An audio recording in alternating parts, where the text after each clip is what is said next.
Welcome to the Justin Musings podcast with Justin Lee and Marcus Muse.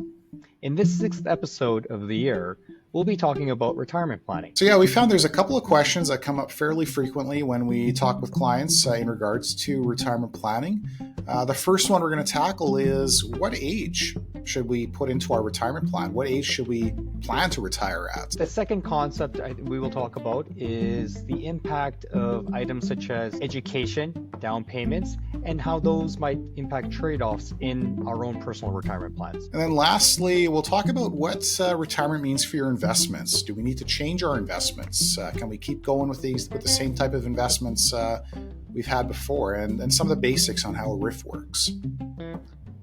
So, an interesting tidbit I found out this morning was that apparently the United States is also, I guess I wasn't confirmed on this or not, but they're also getting rid of the penny.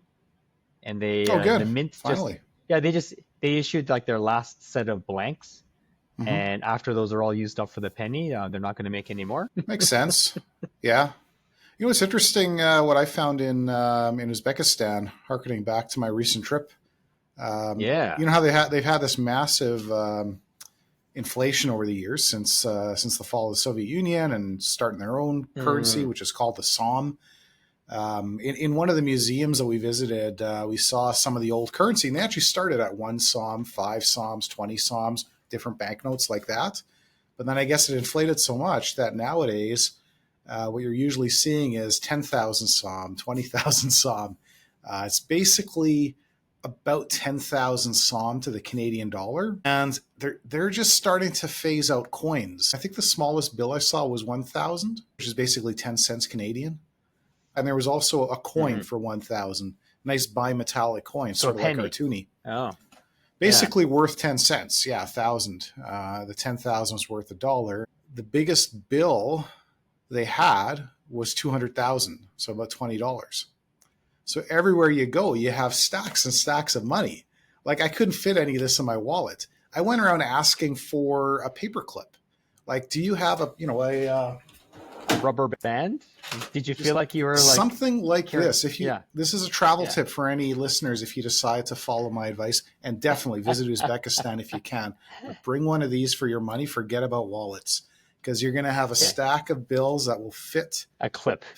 And I'm holding up a butterfly clip for anyone that's listening to this episode or watching. Yeah, you'll want something like this. Even a basic money clip is not thick enough for the amount of cash you're going to carry around. Because basically, you go to the machine and you'll get 1,000,000 som, and you're not getting it all in one bill. You're getting a whole bunch of little bills. So maybe one day they'll just lop off 3 zeros. Yeah, but if you're thinking about what's the most economical thing to do, is you just come up with bigger bills and drop the smaller bills and drop the coins and so forth. If you have to replace all those bills and then you have some more inflation down the road, you have to do it all over again. It's probably not worth it. Yeah, and I brought back a bunch of them because they're truly a beautiful currency, and we were comparing them to the euro notes, banknotes. The euro banknotes are so generic, because they're circulating all over Europe, many different cultures. So they keep these things really generic. I forget what's on them, like windows from churches or something. I don't know. But the banknotes from Uzbekistan, each one of them has on one side a monument like the Registan or Kiva or one of those really beautiful madrasas. And the other side, I think there was some pottery.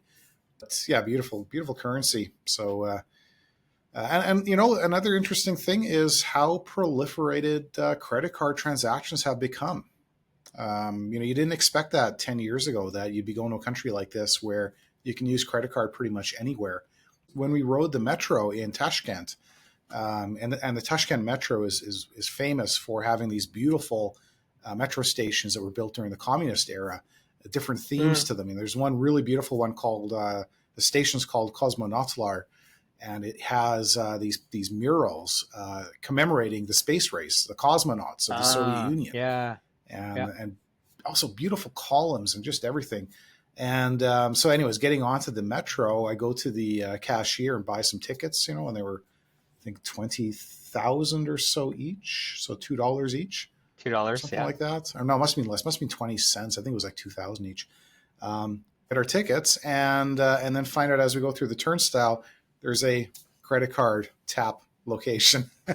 You just need to tap your credit card to get onto the metro.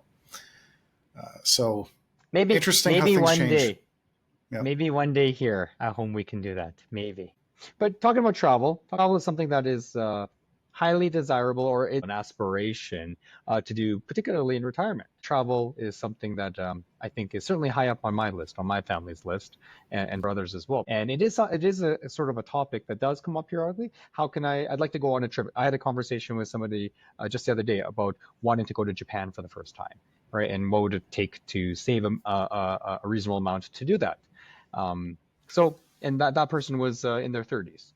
And so I guess all that sort of leads me into the thought about retirement again. It's a topic that regularly comes up. It's not the only target in financial planning, but it's certainly one of the most commonly used, or it is, one of the main drivers of an illustration or a plan. So based on your experience, what are some of the things that people are asking or thinking of, particularly when you're helping them develop a plan, a financial plan? Yeah, good question. I mean, one that's often the starting question is what to choose for retirement date or age, and that's a good question. That really segues Tomorrow. well into travel. Yeah, I mean, you can No. joke around retiring tomorrow, or financial independence, retire early, or I want to Mm, retire, freedom 55, throwing all those numbers like that. But that's one I think, once I think when people get closer to retirement age, they probably kind of crystallize that decision. I'm going to retire at 62. That's exactly when my pension pays the best benefit payout, or whatever. Or I know I love my job. I'm going to do this till 70 at least. But when we're still in our earlier planning stages, and a lot of clients come to me when they're in their 30s, and when they're mm, just starting to think about retirement planning, I need to put something aside because eventually I need to retire. I know that CPP and OAS is not going to foot the full bill, or my company pension plan also isn't that great. So I need to yeah. put some extra money aside, and or I have a certain lifestyle I don't want to maintain, right? And then it's the question: what should I choose for retirement date when it's still like 30 years out? There's so much life between then and now, right? I Mm-hmm. just it's such a theoretical concept, really. Like, oh yeah, it's maybe because my parents are thinking about it right now, or my aunt, uncle, or my colleague, just is retiring. Um, but there's so much life in a decade or two or three to contemplate. Um, and so that's why I feel personally, even for myself, think I'm not exactly sure what I'm doing this summer, right? Every week, let Mm-hmm. alone what I'm going to be doing a couple decades from now. So understanding that sort of thinking, how do you effectively pick a date? Or how do you Yeah, effectively answer yeah, that when someone asks that question? yeah. Something I learned early on in retirement planning is, and this was still at my days at the bank, they presented some actual statistics on retirement. I forget what the source Mm, was, but one of the ones that kind of stood out to me, although, with experience, it kind of totally makes sense, is that the percentage of people that retire when they plan to retire is extremely low. We plan to retire at a certain age, whatever that might be, and hmm for whatever reason we don't retire at that age, and that can be anything from health causes us to retire earlier, love for our job Yeah, causes us to retire yeah, later, later. try to retire, not Yeah, retire, yeah, um, or the company lays people off, and so suddenly you're retiring early. The pandemic changed a lot of people's plans. I think I saw a lot of people push forward yeah. retirement. They enjoyed that retired life. They realized they can make it work. Uh, So yes, why go back yes, to yeah, work? Let's just uh, retire. So there's so yeah. many variables, and I mean, anytime you're planning, this is the thing around planning, and I always emphasize the ing in planning. There's no plan really. There's no roadmap. You can't just make a map to retirement. It has to be reactionary in a way, which seems like it's willy nilly, not really planning. But you have to be able to react to those Mm, changes in life, right? mm. Mm-mm-mm. It's a process. It's not just a Yeah. financial plan. Yep. Financial planning means it's an adjective. So so It's a verb. planning. The example Yeah, there verb, is not the that, noun. yeah, exactly. The planning example there is that a pandemic happens and things change, and you realize you want to retire at 55 instead of 60. Mm-hmm. Now talk to your financial planner and see if that works. What does that look like? It might mean some sacrifices. It might mean, or maybe you still need to work a few more years and just put an extra amount aside to make it happen at 57. That's planning. That's true planning. It's not, and there's no magic, yes, you can retire at 55. Sometimes you do need to make some adjustments here or there, but make a realistic evidence-based plan. How then, with that date or with that process in mind, to say that, yes, you can, if you have a little bit firmer idea, you're getting closer, you can back calculate, you can do whatever you'd like to do in order to sort that roadmap or that process. Do people still try to gravitate toward a date? Like they want some, like, oh, my pension plan calculations say that at age 55 or age 60, I get this amount, right? And then so it's a hard number. I think people won't just associate with. It's just an easy concept, an idea to work to use as an anchor. People anchor towards that retirement, that normal retirement date on their pension plan, or earliest retirement date if that's what they're going by. And oftentimes spouses are deciding both their retirement dates based on one spouse's pension plan as to when they can start their regular income. When we're thinking more about people who are still many years from retirement, making that decision on what to choose for, like what is a good guess? Because again, you're not going to retire. I'm almost guarantee it. You're not going to retire at whatever year you choose. If you're 35 and starting your planning, you're not going to retire at whatever year you put into your financial plan at age 35. Yeah. But what's a good year? I tend to gravitate to 60, nice round number. There's no science behind that number. It's just basically a number that most of us can tend to get to that age healthily and have some optionality thereafter to continue working or not. And if you aim for 60, at least the optionality is what's important. You want to get to age 60, and at that point, either because you just don't feel healthy enough to continue working, healthy can be both physical and mind, or you just hate your job and want to get out and want to really enjoy retirement for a decade while you're still in decent health. Yeah. You want to have that optionality. That's why I think 60 is a good year. And if you have a really great financial plan, a lot of money, you can make that 55. I think though for most people, 60 is more realistic. If you do need your CPP to help out with your income, you have that ability to start it early at 60, though we rarely recommend it. Or you have only 5 years in which you're not collecting CPP and OAS, where you do need some extra money coming out of your RIF, RSP, RIF, wherever else that money's coming from. Your other savings. That's a good starting point at least. And then again, you get closer to that age, you realize either you love your job, you hate your job, you're healthy or not, and then you make the adjustments. And again, that comes through the process of regular reviews of your financial plan. Just maybe a quick secondary question then, based on your experience or from other, anecdotal conversations you may have had. We are all generally living longer, right? When that age of 65 was, written in back in Germany, a century or so ago, that's one thing. But as you find that, with medical marvels and science and technology and just better health in general, or awareness of, we're all living longer. The actuarial tables show that. You're giving a good reason to just throw that age 65 out the window. It should be much later than that.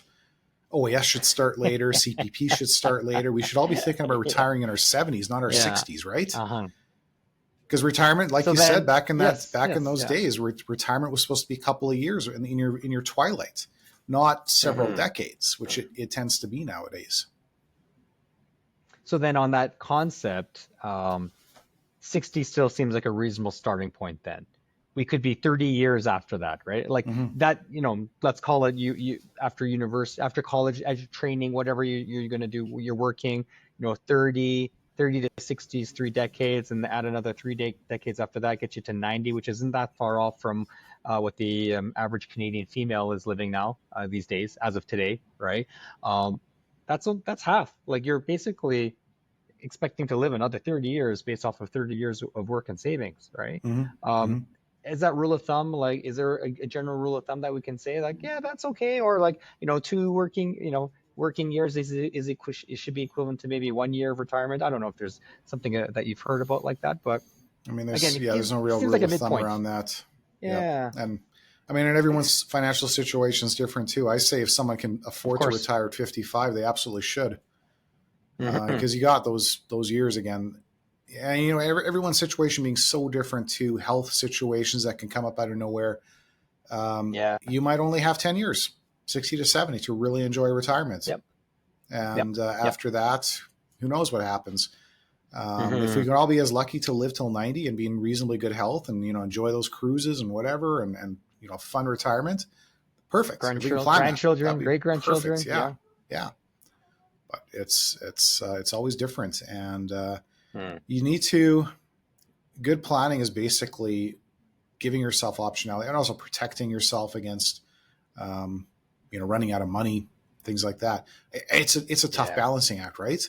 Retire early, potentially run out of money, or retire later, run out of life, run out of time, basically. Run out of time. Time or money. Yeah, it's such a tough. It's a standard question. Act. Like again, when you're younger, right? Like your greatest asset is time, right? You may have very little in terms of financial assets, but you have a time, that the potential of time, whether you represent that through compounding, right? We've all seen the charts of compounding over the years, or just the ability to, no one's giving you another year, another day, for example, right? You could always try to earn another dollar, but you know, people will exercise and eat healthy to try to earn another day in life. But again, it's the other side of retirement too is something that often comes up as a debatable number in retirement. That's, you know, the other side of retirement is death. What do we put for life expectancy? You know, 90 is something that was used for a long time. I use 95 in my plans. 100. Lots of plans now use for 100. A millennial, someone who's 35 planning now should probably put 100 as their life expectancy. And people laugh at that too, you know. I mean, people in their 60s laugh at the, you know, me putting 95 on their financial plans of life expectancy. Yeah. The truth is, if a couple are healthy in their 60s, the chances of living to your 90s, probably about a quarter, 25% thereabouts. I don't know what the latest actuarial figure is, but call it that. And if there's two of you, probability, you add those numbers up, it's over 50%. Over 50% chance that one of you will live past 90 if you're in decent health in your 60s. And the other thing that people don't really consider is the statistics on life expectancy are always life expectancy at birth. And those are numbers that estimate what someone born today is likely to live to, considering all of the hazards that can come along throughout their lives and shorten that life. And whatever it is now, is it 80, 82, something like that, 79 and 82, for, you know, male, female, is meaningless in retirement planning. It's not your life expectancy in a retirement plan. If you have made it to a certain age, your life expectancy now is X. It's a certain number of additional years. It is almost by definition like a survivorship bias. Like the longer you live, the longer you're more likely, the greater the chances you're going to live even longer. Yes. If you made it to 70 in relatively good health, there's there's a greater chance of you to 90 than someone who's in 30 with a good bill of health, because of things that can happen, like you said, accidents, natural disasters, what have you, right? It's an interesting concept to think about that way. So older people close to or at very close to retirement still should be thinking of decades ahead of them. You know, maybe they use a 90, 95 number, you know, right? But someone in their 30s, it probably seems very practical, reasonable, and it's almost like a stress test in some ways to use 100, right? Who knows, you know, give it a decade, maybe someone's going to start putting 105 in those plans, right? Like, consider this, the people that today are living to their 80s and 90s or 70s or whatever were born, let's say 70s, just to make the math a little easier in my head. Sure. They were born in the 1950s, right? Yeah. And go back and look at Stats Canada records of what life expectancy at birth was in the 1950s. It was much lower than it is today. I don't know what the number is, but it might have gone from like 55 to 82 or whatever, or 60 to 82, whatever it happens to be. But lower. The point is, it's lower. Yeah. It's gone up basically. The life expectancy has gone up. That's right. Yeah. in their lifetime. So a person was born in the 50s. At their birth, their life expectancy might have been 60. But now that same person, or now the life expectancy of people born now today is much higher. And that person who's now in their 70s has an actuarial likelihood of living till, call it 85, something like that. Yeah. So consider that as a millennial. Yeah. Consider that if you're in your 30s, if you're kind of thinking, nowadays people are generally living to their 80s, 90-ish. Yeah. When we get to that age, it very easily could be 100, over 100, right? It makes me think about my children too, right? I mean, who knows what their age is, right? What their life expectancy is going to be. Mm-hmm. And I think that's actually, if I can sort of segue into another thought that I thought about with retirement, or key questions themes that come up with retirement or retirement planning, or a financial plan, I should say, is that in general, some people might say, poo-poo it, but like adolescence is a little bit longer these days. What used to be, for example, a high school education was fantastic. Then it became like a post-secondary education was fantastic. Now it's like in some circles, like a graduate postgraduate. Like, so everything, delayed. People are getting married later. People are having children later. People are living longer. That it just everything seems to have stretched out, right? And with that as well, not just what the children's life expectancies are going to be, the next generation, but also like their costs, right? And so one of the key themes that come up in my conversations is that I don't know how people are going to be able to afford a house, right?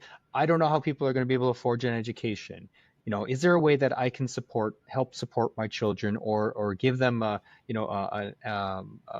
a parent, or as someone, I want to help out, a down payment on a home, for example, or paying for part of their post-secondary education. That's one thing that I think comes up quite a bit, and that's when you think about it, probably sooner than retirement, ideally.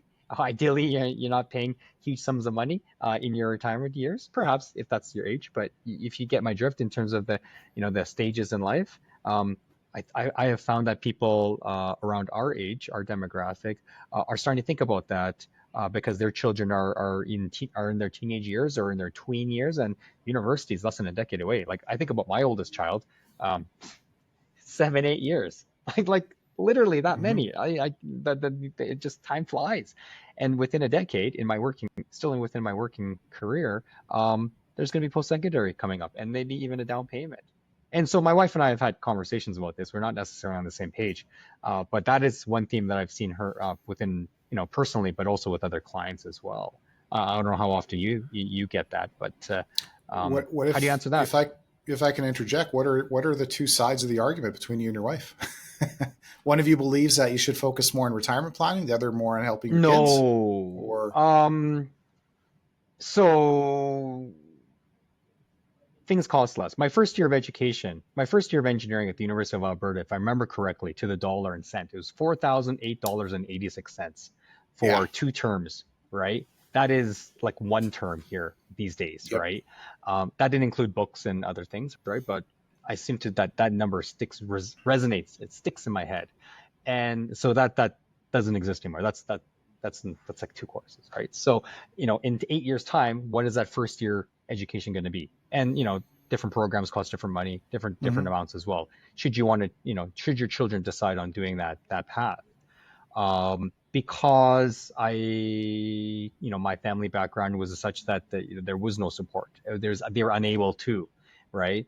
They helped me support in other ways, right? Like I went to the University of Alberta. I stayed at home. I didn't have to pay rent. You're saying even in your generation, though, you were able to afford it yourself, maybe a little bit of scholarship and some working part-time, right? Yes. It was realistic to do that. And I know a lot of my peers did also when I was in school around the same time. I was fortunate enough to have parents pay for everything. But nowadays, for a student to pay university tuition and work on the side, there's no way they can make that. There's ways they can through student loans and all that. But to be debt free after an education now is yeah, it's rare, or a very, different fortunate situation. So understanding that reality, knowing that my personal experience is going to be different from my children's experience 10 years from now, I still can't quite get over the fact that I don't necessarily want to help support my children 100% through education, because I think there's some Hmm. lessons to be learned about self-resiliency and and being able to learn. And if you need to take a part-time job, you got to take part-time. If you take a student loan, you have to take a student loan. If you have to make choices, right? But then you also want to make sure the choices are reasonable and manageable, and the effects of it are such. So that's sort of been that's the dialogue, is that how much do you want to support? There'll be some support of some kind, right? Again, like I said, whether it's rent free or something of that nature. Uh, but you know, I don't want to write a blank check and say, here, go and take a 10-year degree in doing something, right? There's some realities that I think, through my own experience, I learned along the way, that I feel it would be good, for my children. So yeah, how much and what kind of support, I guess, is the thought. And other parents are probably thinking the same thing. If the child chooses to do post-secondary, then we'll support you how we can, but that's your decision, right? You have to understand that there's consequences and expenses, and debt or liabilities that may come into that, but also you're trading that off for future work experience, or income potential, for example, right? Or experiences. So, and then by the same token, when you think about a down payment, right? One education is one thing, not every, but everybody at some point, you got to live somewhere, whether you rent or you buy a place. And we've gone through this theme before, but the average home price in Calgary, again, is about $600,000. The average home price in Edmonton is $400,000. Hmm. Let's not even speak about the GTA or the Lower Mainland. But is that, can you practically be able to move or buy a place, um, 10, 15 years from now, when the average home price is going to be probably even higher, right? So how do you Hmm. support your children, or do you want to support your children Yep. in that? That's something, because that price tag, that dollar, that Yep. 20% of Yep. a down payment is just. So yeah, and this is kind of getting to the second question of our retirement planning podcast, which is basically how much can you afford to help your children? Can you afford to help them? And that's what Do I you think a want lot to? of. Do Do you you want want to? Because to? it impacts your date Mm-hmm. too. The Mm-hmm. previous And comment, right? The previous topic. and I think I mean that's really where financial planning is extremely valuable, because a lot of it is determining priorities. And we Okay. talk a lot about retirement planning. That's what most of our industry is all about: retirement planning. Do your RSP contributions, live that happy Freedom 55, retirements on the beach and whatnot. But real life is you have finite resources for planning, for saving, Yep. and how do you deploy those resources? How do you prioritize? And where financial planning really can be helpful, especially cash flow based financial planning. And I need to differentiate cash flow based from goals based. So we at Canaccord Genuity, using Conquest, we do cash flow based financial planning, which looks at the greater picture and all the cash flows, money in, money out. We're not just simply Mm. doing a projection of you need to save X amount to get to your retirement goal. Can you afford Mm. to save X amount for your retirement goal? And what if you come up to this decision of, do you help your kid buy their first home, make a down payment? Can you afford to do that? We can run those numbers. We can put the numbers into the financial planning software. We've already got this wonderful financial plan, retirement plan, Mm-hmm. retire at age 60, live off X thousand a month, have this pension, that pension, et cetera, et cetera. If we take $100,000 out of that plan now to gift to your kid as a down payment, does the plan still work? And is that a good idea? What if it doesn't work? Should you make that Mm-hmm. sacrifice for your kid? And Mm-hmm. that is something where I think, pragmatically, again, not talking emotionally, maybe you really care that your kid gets into that house, can start a family, and you'll just work longer to make up for it. How much longer do you have to work to make up for that money lost? But Yes. pragmatically, really, what people should be thinking is, you don't have that again. I'm talking about optionality again, as I did before. We get to a stage in our Yeah. life where we don't have options, where we're forced to retire, Mm. forced to stop working. Yes. Do we still have that optionality if we take that chunk of money and give it to our kids, or if we really, really in earlier life prioritize saving in their RESP versus saving in our own RRSP?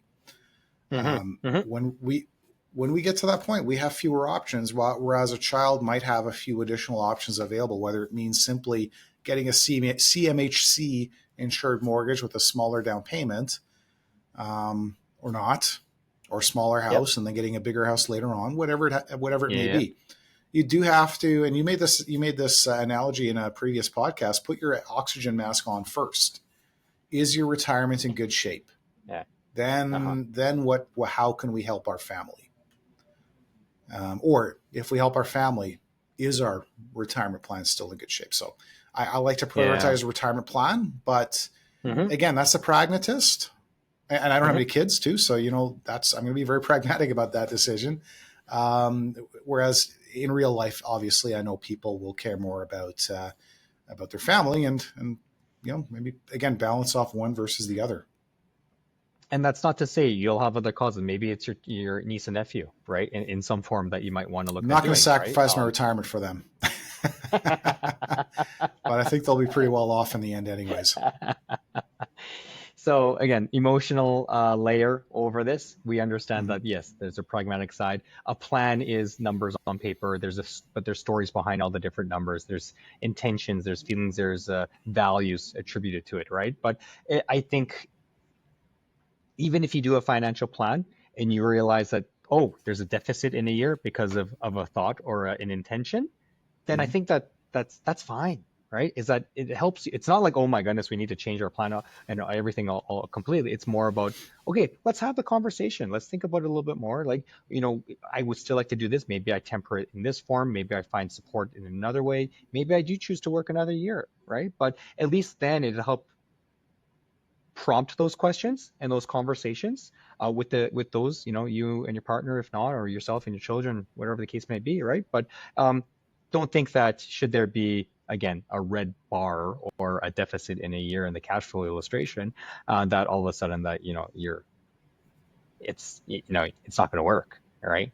It becomes a point to then further have that dialogue and refine some of those thinking, and maybe save an extra $100 a month, $50 a month. Maybe that's all it takes. And what other kind of key things have come up in the planning in certain recent plans? So that you like to discuss? Brings us to our third question for today, which is going into retirement. This comes up a lot. What to do with our investments? How to change investments? Do we need to change our investments in retirement? We could do a whole episode on this and how RIFs work. Yep. And a lot of people are pretty. I guess it's not well known how RIFs work. And if I say RIF, does someone even know what I'm talking about?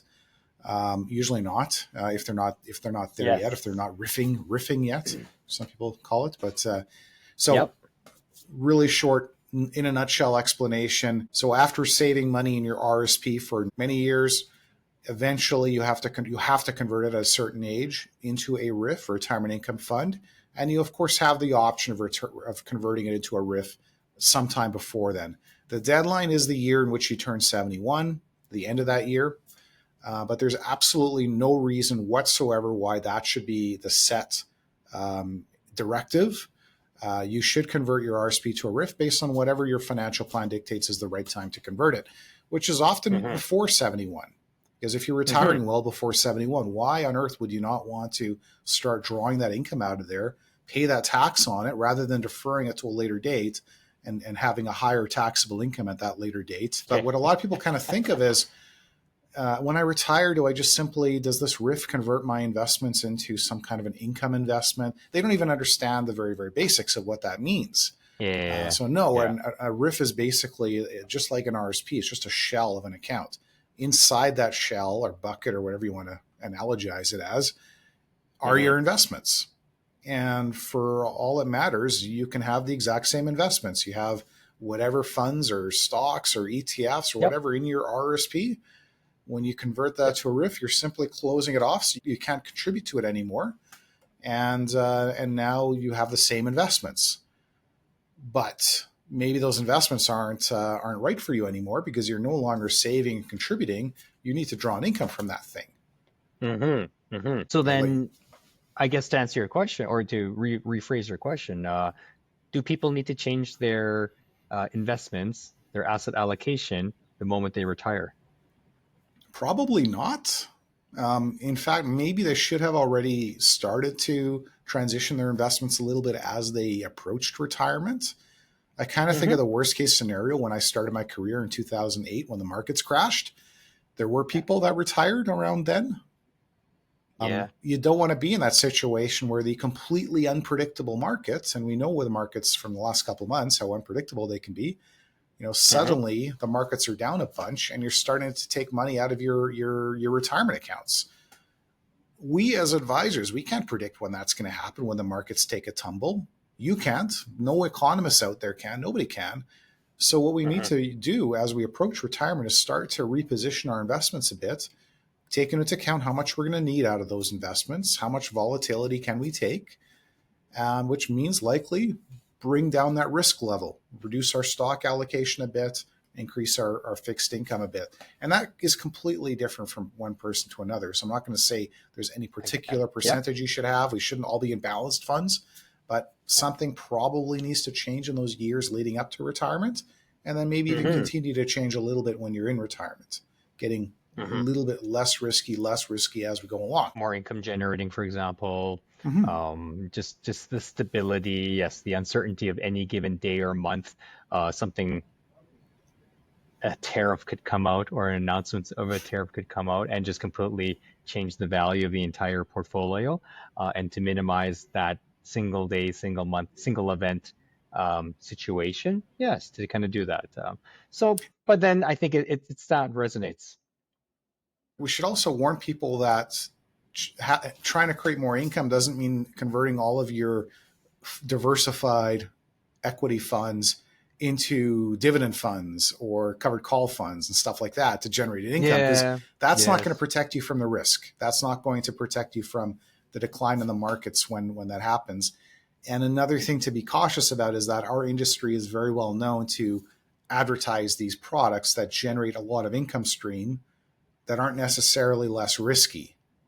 So that's not what we're talking about in terms of creating more of an income stream, but we need to, maybe have a little bit more income stream, but also consider that volatility. You don't want to be in that situation where one year your RIF is 200,000 or whatever, and the next year it's at 100,000 and your RIF payment's much lower. So, because it's happened. I've seen it. 2008, 2009. Yep. Yeah, it basically almost, it largely could have happened in the last 3 months, or like in this calendar year, 2025, right? Were they talking about it again, reducing RIF payments or changing RIF payments? They did that in 2020, right? They told people you didn't have to take as much out of your RIF this year because the markets plummeted right at that time when everybody was doing that. And you're right. You're alluding to the kind of the prescribed percentages per year, right, where you have to take money out. And again, we'll talk about that at a later date. But yes, there has been some conversation. I don't think anything specifically has changed, but it is for in response to not forcing to take people out at the worst time of the market, I guess, for lack of a better phrase. Yeah, no, it's so again, planning. Those numbers will change. You have more people, more clients, more conversations related specifically to income retirement streams than I may have. But is this something that, as a broadly speaking, regardless of age, a concept that is it a good question to ask? Right? Is there merit behind it? Is there actionable items to need to be done to change their portfolio? I think risk tolerance level is something that's obviously not static. That needs to be reviewed from time to time and always taken into account with time horizon. Those are two different things. Your risk tolerance level is one thing, time horizon is another. I've seen a lot of people who have a very high risk tolerance in retirement and they want to be 100% stocks, but they're having to draw money from their portfolio. And so because of that, their time horizon is shorter. They need to have a little bit less risk. And it isn't necessarily a given too that just because you are retired that you have to be a lower risk tolerance level either, because everyone's situation is different in terms of where they get their cash flows. If you have your entire cash flow needs covered by your pension income, then your RIF and TFSA and whatever else you have doesn't necessarily need to be lower risk if your risk tolerance level is high And especially if you're more considering what the value of that money is when you pass away and pass it along to your beneficiaries, you might want to take more risk in that case. Yep. Maybe your RIF payments are simply moving investments as they are in kind from the RIF over to your TFSA. You're not spending that money. So again, that changes things. There are way too many factors really to give you any kind of specific guidelines here in this episode. No, that's right. That's right. But it is that that I think we've touched upon this subject in the past too, that and when you're thinking potentially of even estate matters and passing along gifts and inheritances to other people, is that if you, for example, may be fully covered by other pensions or other sources of income, there may be a very valid reason to have a certain risk tolerance within an investment account. I think you need to have that we all need to have that conversation to make sure that we're all on the same page and the rationale is sound, so that maybe a person in their 70s or 80s, their TFSA might very well reflect the risk tolerance of the 18-year-old that they want to give it to, in 10 years time, invested like an 18-year-old as opposed to an 80-year-old, right? But you need to have that conversation, both sides, right? The clients and the advisors, so that we are ensure that, again, on the same page, we have the same plan and expectation, and we can also rationalize and show that, yes, this is indeed the case, and we're not, we're not using information that might be 20, 30 years old, right? So just have that conversation and make sure that rules of thumb like that. Your asset allocation should be your age minus 100 or whatever. That's all not nonsense. For everyone. Don't even. Yeah, it's not for anybody. Not even for anybody. Yeah. Awesome.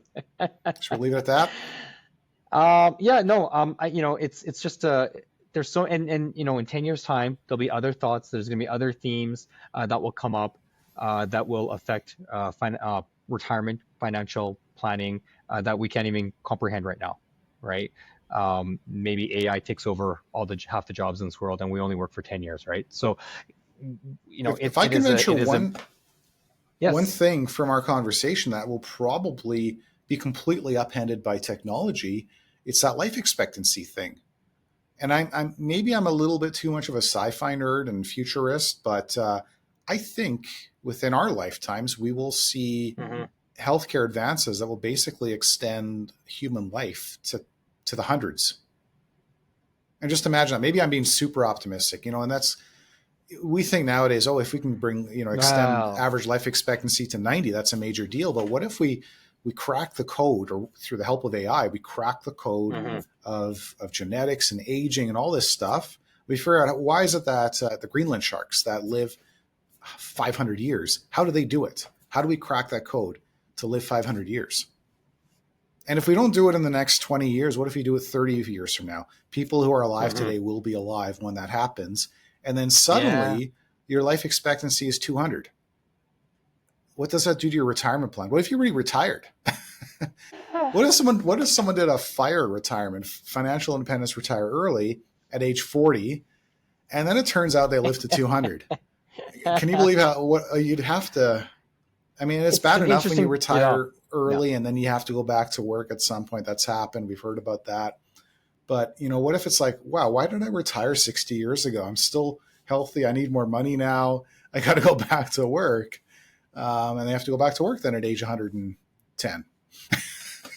It's an interesting thought exercise. Two movies come directly to my mind right now. And if you're familiar with them, one, Wall-E, right? Where, we're all just going to be sitting in couches drinking, big sodas. Yeah, that's a likely, hanging around it's a likely outcome. Yep. Or Logan's Run, I think, right? Where everyone just, they kill off everybody when they get up to a certain age, just to make sure that I have that movie on my PVR and I haven't gotten around to watching it yet. I think I'm going to watch it now. But yeah, so not to get too dystopian about anything, write that into the financial plan. And there's I mean, and I think it's not too unrealistic in the next 100 years or whatever to see this type of life expectancy, this longevity advancement. What the net benefit for humanity can be. I mean, we are already starting to have a slowing population growth in developed countries. that becomes less of an issue if everyone lives to 200, right? Japan doesn't have to worry about that if everyone there is just going to live very long. If we all live that much longer, we get so much more done in our lifetimes, and we manage to have more decades of time to specialize in whatever it is we do and become that much better at it. Just think of the further advancements in science when you start having scientists who, do whatever it is they do for 60 years instead of 30 years or 40 years. I mean, even just that little bit of advancement and longevity, what that effect that it can have over time. But anyways, now we're talking, we're getting into segues. We're talking sci-fi. We're going to get, like I said, AI is going to, who knows, like, again, dystopian, but brave new world, brave new world. We'll see. I'm going to pause at that now and think, and worry myself to sleep. Okay, we'll leave it at that. All right, we'll catch you later.